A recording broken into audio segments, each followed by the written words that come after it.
Okay, so now we're going to consider the classic figure skater example.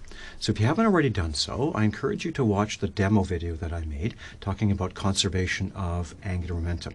And so all the concepts that we're going to be talking about here were covered in that demo video, including some nice demos and so on, so you could see concretely this stuff happening. Now we're just going to take all those concepts and we're going to apply them more quantitatively to the figure skater example. So we're going to put some math to our thinking, to our concepts, to our ideas. Okay, and so you know the basic phenomenon. The idea is we've got a figure skater. She starts with her arms stretched out like this and with some angular velocity.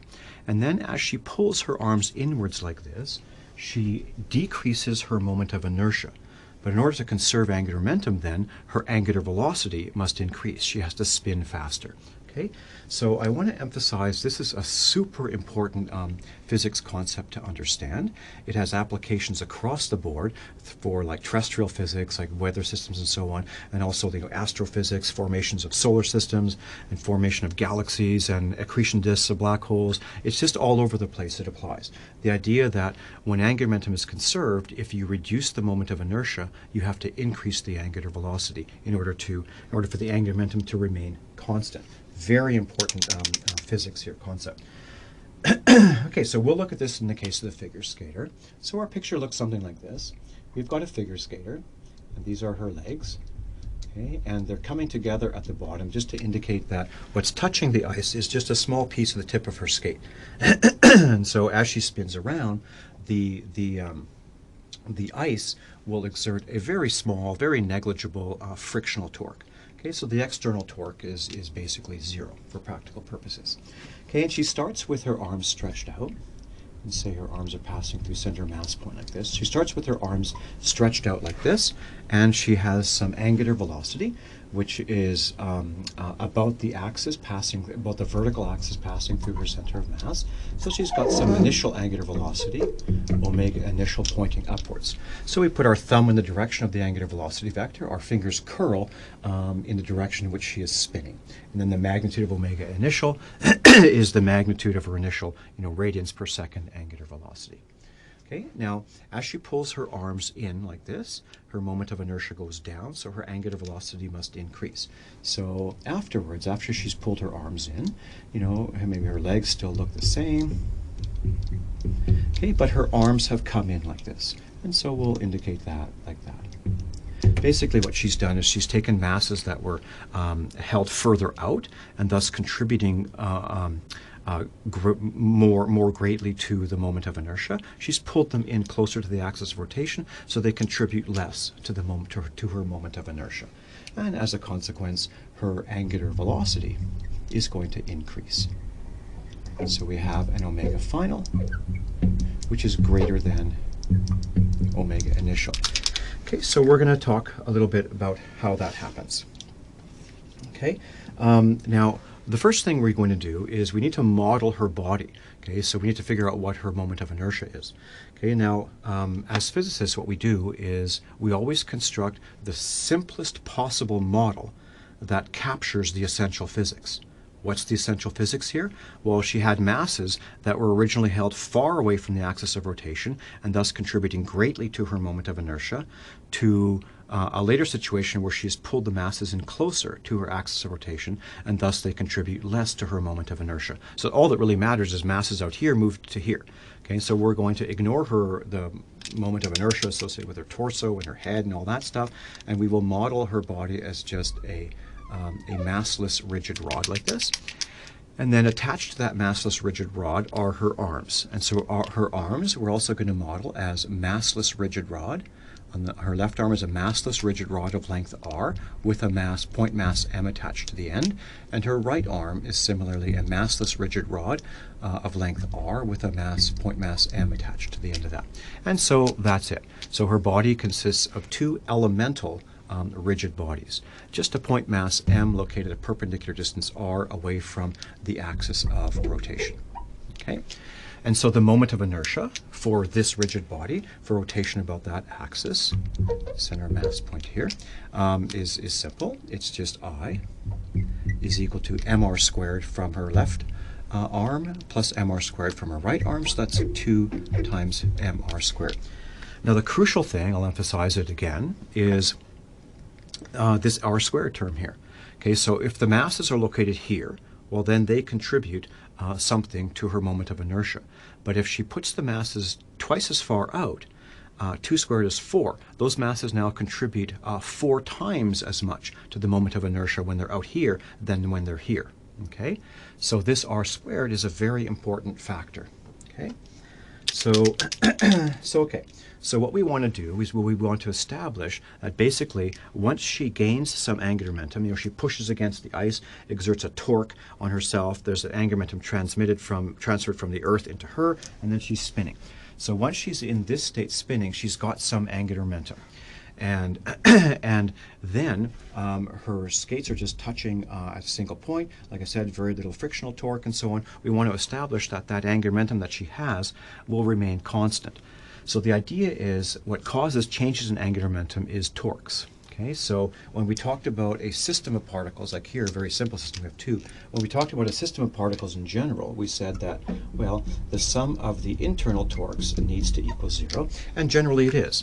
So in any sort of situation where you've got, say, contact forces acting, and they are of the nature F12 equals minus F21, then any internal torques that arise, they all cancel out. Okay, and that's really what's happening here. You know, she's exerting whatever those forces are that you know required to pull those masses in. While those forces are of the nature F12 equals minus F21, and they're contact forces and so on. So we can be assured that when she pulls her arms in, she is not exerting any internal torques that will change her angular momentum. And you can see it. It's obvious in this case, because what she's doing is when she pulls the mass in, she's exerting a force in that direction, you know, applied here, and so R cross F, R and F are anti-parallel, and so R cross F is 0. So her pulling those masses in cannot exert any torque, internal torques on her to change her angular momentum. And so then we have to look at external torques. So the external torques acting on her are also at least to a good approximation 0. So as we said, the only thing what are the external forces acting? Well, there's gravity pulling her down and normal force pushing up. Well, those cancel and wouldn't exert any torques anyway. But there is her skate. Her skate is touching the ice, and so it's rotating like this, and so there are forces. But the moment arm for those forces is very small. Torque is R cross F. R is really, really small. And so whatever F is, R cross F is going to be small. And so the rotational torque, the frictional torque that the ice exerts on her is going to be negligibly small. Okay, and so so there's no net torque acting on this system of particles, and so whatever angular momentum it had to begin with, like in this situation, it has to stay. It has to be constant. Angular momentum in this situation equals the angular momentum in this situation.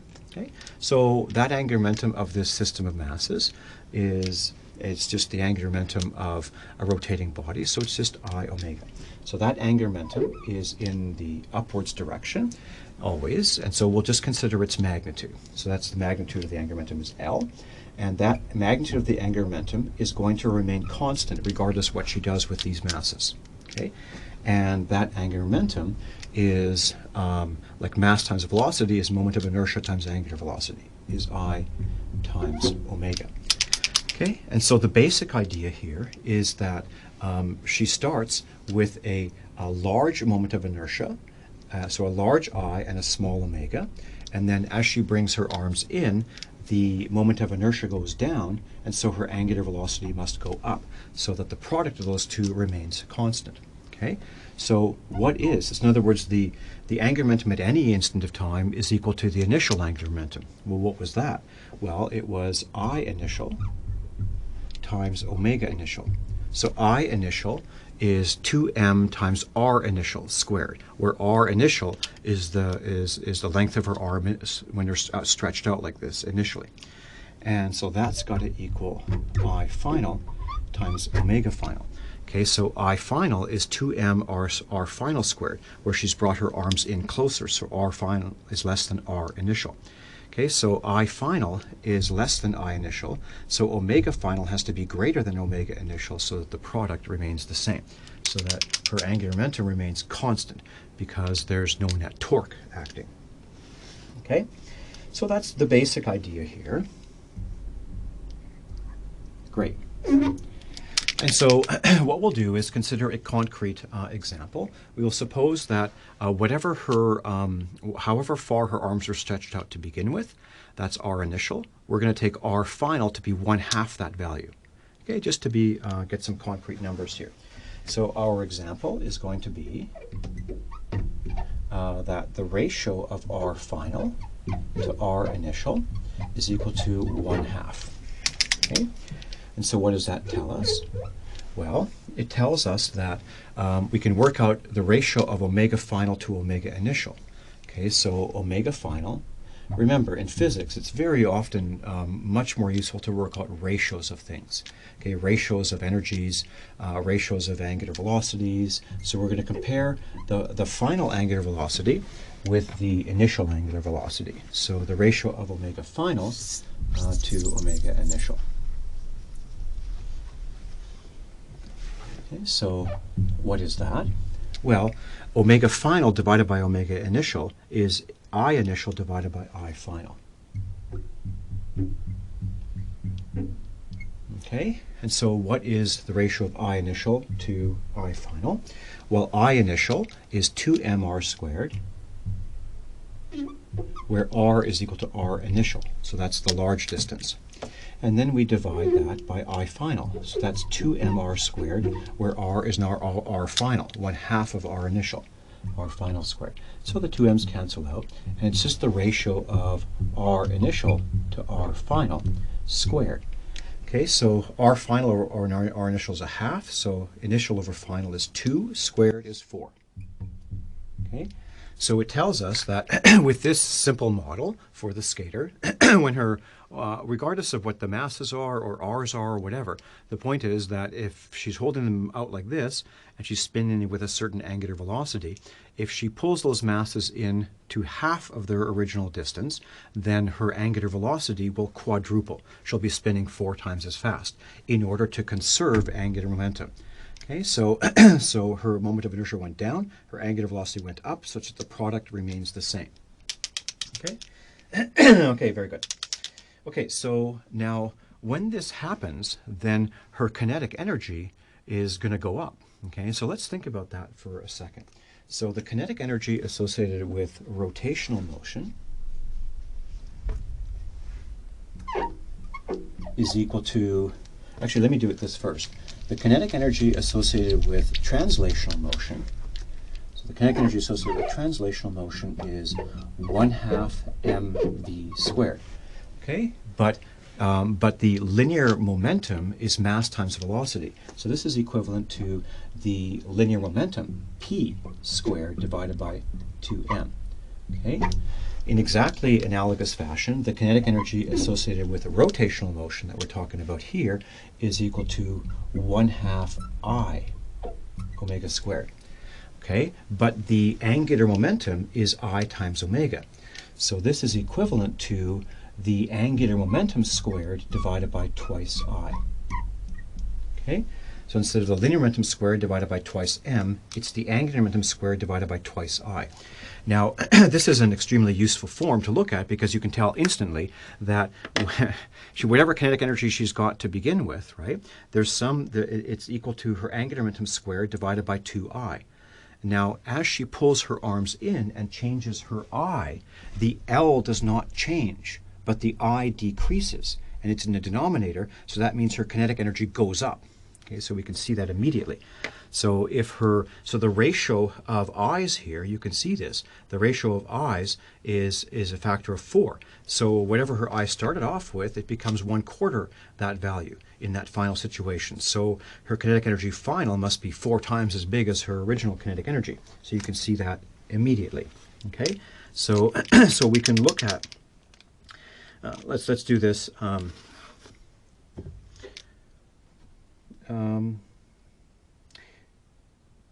Yeah, okay, let's do delta change in kinetic energy. So the change in the kinetic energy is kinetic energy final minus kinetic energy initial. And what we want to do is compare that change in kinetic energy to the original kinetic energy in her motion. Okay, so we'll rewrite this as kinetic energy final over kinetic energy initial minus 1 times kinetic energy initial. Okay, and so the change in the kinetic energy is some fraction of the original kinetic energy, or some multiple of the original kinetic energy. Okay, so it's always useful to compare a change in kinetic energy to the original kinetic energy. So what's interesting is this quantity in brackets there. Okay, so let's work this out. So her kinetic energy final is equal to L squared divided by twice I final.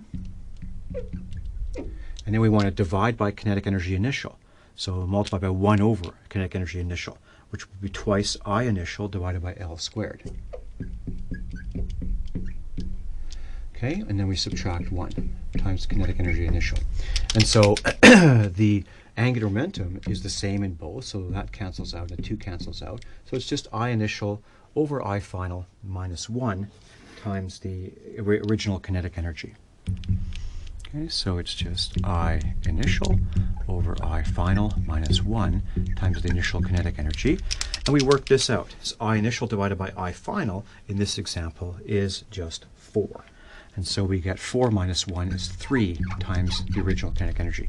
So she had some original kinetic energy, Ki, and the change in it was 3 times Ki.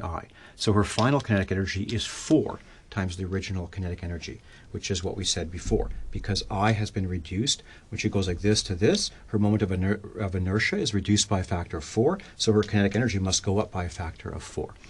Okay, and so the increase over the initial is 3 times that. Okay, so that's a large increase in the kinetic energy. Okay, so now we have to ask, there's been an increase in the kinetic energy. Energy is a conserved quantity, so where did that energy come from? Okay, well, to change kinetic energy, you do work. You know, force acting through a displacement is work done, is energy transferred, in this case into kinetic energy. Okay, so but where is that work happening? Well, if you watch that demo video, it was really clear that, you know, these masses that she's holding on to here, in order to keep them moving in uniform circular motion, she needs to exert forces. So here are the two masses. How should I draw this picture? So here are the two masses, M, and here is her center of mass here, and we're rotating with an angular velocity like that. And so these masses are in circular motion. And in order for those masses to move in circular motion, there needs to be a force directed towards the center of the circle. Okay, so actually, and you can feel it in that demo I was showing, you've got those masses, and as you're spinning around, you have to exert a radially inward force to keep those masses from moving along straight lines and to bend them into circular trajectories. Okay, so as she's just spinning in this situation, she's exerting radially inward forces. Okay, and so in order for her to bring those masses in like this, she has to exert this force plus a tiny bit more, okay, to get them to start coming in like this. So what we're going to imagine is that she brings these masses in extremely slowly, and the force that she's exerting is just sort of epsilon above the force that's required to keep them moving in circular motion. The centripetal force required to keep them moving in ever smaller circles. Okay? So that's the plan here. So we're actually going to calculate this. Now this involves a little bit of calculus. If you don't know calculus, don't worry about it. If you do, you know, if you don't, then just marvel at how powerful calculus is. And if you do, then you'll see how this sort of calculation is done, because it's really quite nice. Okay, so first of all, what is the magnitude of this force that she needs to apply to pull these guys in? Well, it's going to depend upon the radial distance r. So this is a radial distance r. Okay, and so what is that? It's a force as a function of r. So that force, let me see if I can fit this here. So the magnitude of the force that she's going to need to apply is just infinitesimally above the centripetal force required for these masses to move in circular motion. And so the centripetal force is the mass times v squared divided by r. Okay, and the v that we're talking about here is the tangential velocity that these masses move on as they're going around these circles. And so we know that the tangential velocity is equal to r times the angular velocity omega. So we can replace v with r omega. And so we get m times omega squared times r. And now what is the angular velocity? Because remember, as she's pulling her arms in like this, she starts with some initial angular velocity, but as she decreases r, the angular velocity is increasing. So omega itself is a function of r. Well, what is that function? Well, if we go back to this expression over here, here we have omega final over omega initial is equal to r initial over r final. So what we're talking about is we're starting with some r initial, and we're going to reduce that r to some generic value r. So our r final is going to be just r, generic r. So omega, so if we just look at this equals this, we have that omega as a function of r is equal to omega initial, moving this up here, is equal to this initial omega that you have, times r initial divided by r final is just the final generic r that we've come to, squared. Okay, so the angular velocity, as she pulls those masses in, the angular velocity increases as r gets smaller. So when r is equal to r initial over r initial is 1, and omega at r initial is just omega initial. Okay, and as you bring r from r initial to r final, then you're going to get r initial over r final squared times the initial omega, which is in fact omega final. Omega final is 4 times omega initial, and r initial over r final is 2 squared is 4. Okay, so this is how omega depends upon the radial distance that those masses are out. So let's plug that in here. Okay, and so what we're going to get is, should we write this? We're going to get this m, and then we're going to get omega squared. If we square this thing, we get omega initial squared multiplied by r initial over r squared, and that gets squared. I'm going to run out of room here. So that force is equal to m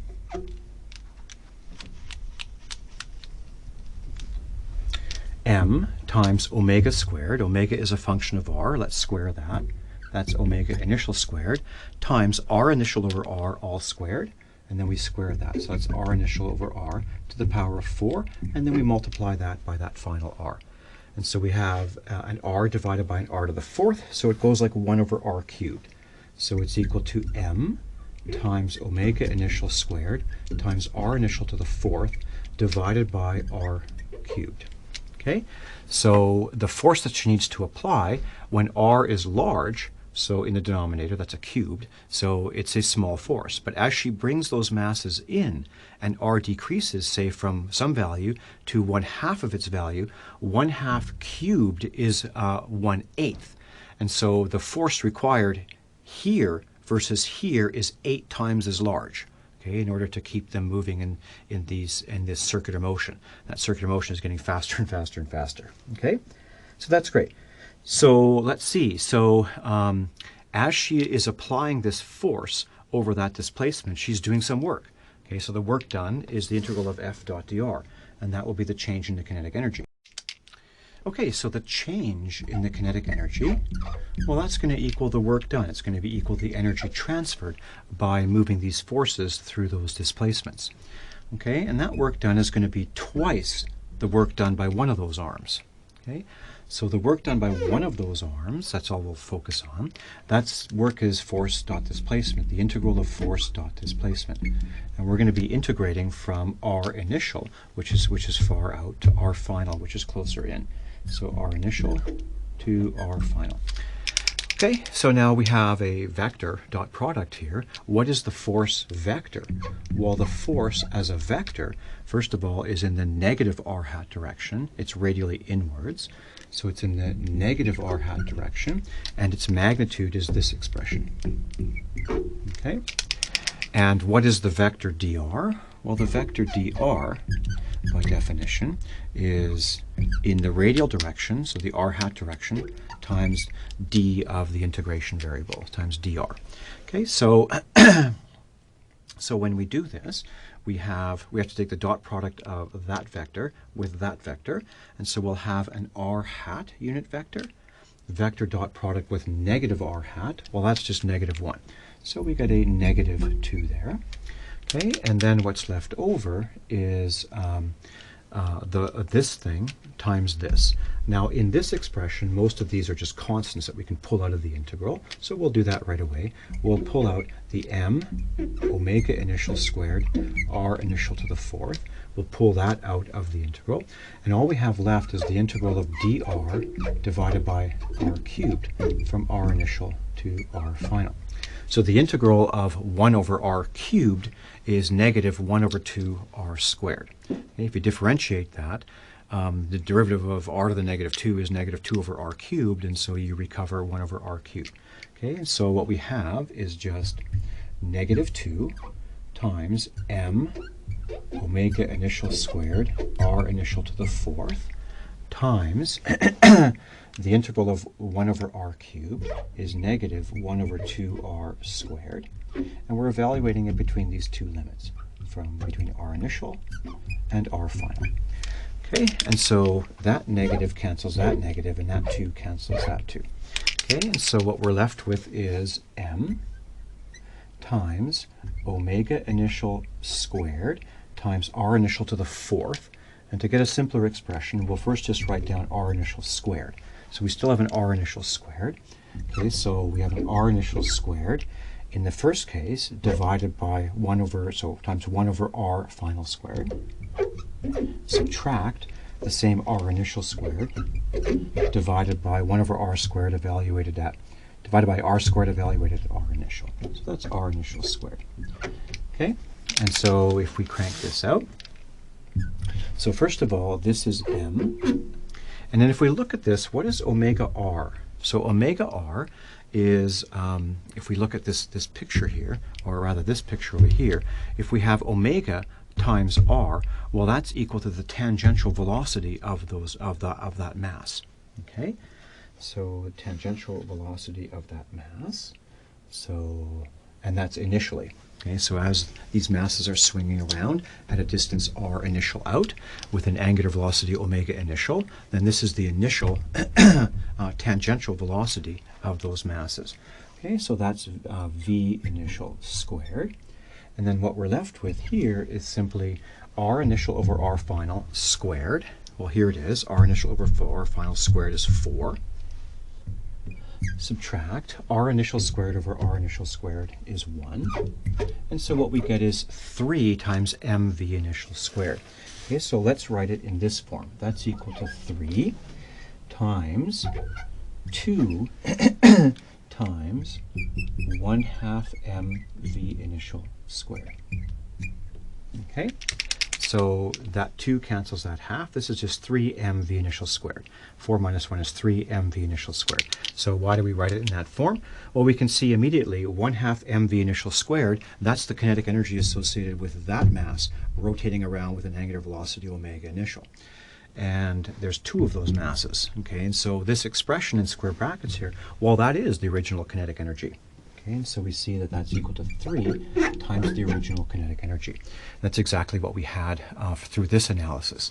We said that, yep, as that, we know generally speaking, we know that the kinetic energy associated with rotation is L squared over 2I. So if you make I smaller, L remains constant. It's constant, there's no external torque. L is constant. If you make I smaller, kinetic energy goes up.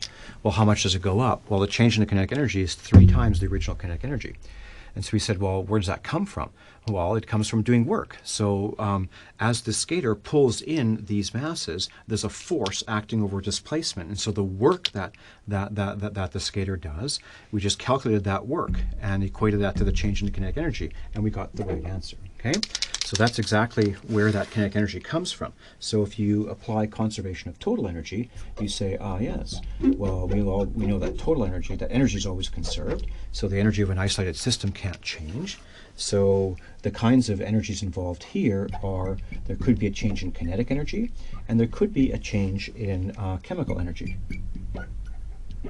in her body. So in this case, the kinetic energy went up. The change in kinetic energy was positive. It increased, the change was 3 times the original. It increased 4-fold. Okay, so the change in kinetic energy was positive in this case, and so that requires a negative change in chemical energy. So chemical energy in her body went down in order to increase the kinetic energy of her rotational motion. Okay, so it's a really nice, this is a great example. The principal idea here is that when the angular momentum of an object is conserved, is constant, because there's no external torques, then if you decrease the moment of inertia, which you can do, so you can take the masses that make up that object and redistribute them into something that has a smaller, same mass, but smaller moment of inertia. And then, so smaller moment of inertia, so then the angular velocity has to increase in order to conserve the angular momentum. And so that increase in angular momentum is automatically associated with, that increase in angular velocity is automatically associated with an increase in the kinetic energy, because the kinetic energy is a constant divided by twice I. If you make I smaller, kinetic energy goes up. Where does it come from? Work. And we did the work calculation, and there you go. And so her chemical energy goes down as her kinetic energy goes up. So this is a really great example to really sort of master all of the aspects of this.